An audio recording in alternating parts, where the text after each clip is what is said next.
something that did get mentioned a little bit there in that last bit, being Devon Achane. So we did mention that the running back group, it can be very volatile as to who week in, week out ends up being the RB1. Every single week, there's that injury risk with both Jeff Wilson and Raheem Mostert. In Achane, we use a third-round pick on. Very versatile running back, which is something that Mike McDaniel likes in his system. You can line him up in the slot. You line him up in the backfield. You can line him up a variety of ways and give him a bunch of different play calls. But he definitely comes into camp as the RB3. He's very undersized, 5'6". What is he, like 180 pounds or something like that? Something very ridiculously small, comically small. He is not 5'6". Dude, he's 5'6". Hold up, I'm looking this up. I'm like 90% sure he's 5'6". I'm like 93% sure he's 5'6". But one way or another, most times he steps onto the football field, he's the smallest human being on the football field. But he's very quick. He's a good route runner. He's not good between the tackles. He's not going to be good between the tackles. Let's start that off now. He's 5'9". I'm sorry to interrupt you. 5'9", 188. 5'9". I think it's closer to 5'6", just like you're closer to 5'11". Anyways. Oh my god. What do we think his role is actually going to end up being? 6'6" for nothing. 6'6" because I'm sexy. What do you think his role is actually going to be this year? Achane, it's so hard to tell right now. Okay, so I'm gonna give you my 3 predictions. One, if we sign Dalvin Cook, he's just gonna learn from Dalvin Cook. He's going to be the very quiet third guy that we have there, possibly a return guy. Now,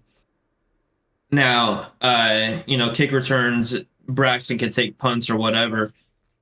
But if we don't sign Dalvin and say we sign Kareem Hunt, I think he's going to be more involved in the offense. I think he's going to, slightly more. I think he's going to be, featured every other drive or whatever, and definitely a lot in the pass game to try to maybe we throw split backs out there with them. And if we don't sign either of those guys, I think he's going to be heavily involved in the offense. They already have him so far from the mini camp. Have him lining up as a wideout at some points. Yeah. So he's definitely going to be involved in the pass. What? It's just to what extent is he going to be out there? Now, we talked about Mostert being our primary pass-catching running back right now, and he didn't really catch. I think he didn't even have 10 balls caught last year, if we're being honest. It was something ridiculously low. And Achane, that is something that he excels at. But in order for him to end up the starter, there's got to be a lot of things, depending on how you look at it, a lot of things that either have to go right or a lot of things that have to go wrong. Going into camp, he in no way should be the running back one. Now, I like what he offers in terms of speed, get him into space, but the NFL is not kind to undersized athletes. We've seen with Tariq Cohen, he got one injury and his career basically just collapsed on top of itself. He is somebody that he's hard to get your hands on. But if you do get your hands on him, it is pretty much a wrap for that play. His best case scenario is he comes out and absolutely balls out in camp. And somebody at his size, that is something that's very easy to do because you're not really running a lot of live reps. You're just wrapping people up. You're not getting tackled.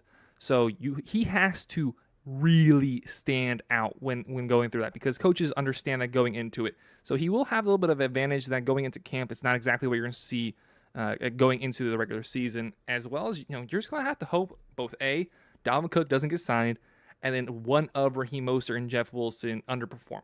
There's a reason why he was drafted at the 3rd round. I think he can be a very good player. I think he has potential if everything goes right for him to maybe be a starting running back, but I don't have a lot of confidence in guys that are just that small. I mean, given he is Aaron Jones' size. Aaron Jones is 5'9". The Final Four. Okay, but Final Four, UConn versus Miami. I had Aaron Jones. It was Miami. I had Aaron Jones right behind me yelling. And I turned around and look at him like Aaron Jones is. He's not a small human being, but he's not a massive human being. But you look at Aaron Jones, and I don't think I'm like, oh, that guy's tiny. I look at Devon Achane, I'm like, wow, that guy plays professional football. Given Devon Achane still has time to be putting on, the muscle that he needs and everything else. That he's not in college. We've seen people go from college to the pros in any sport, and they put on a massive amount of muscle, once they get into real training with the real trainers and everything else. I mean, we've seen it.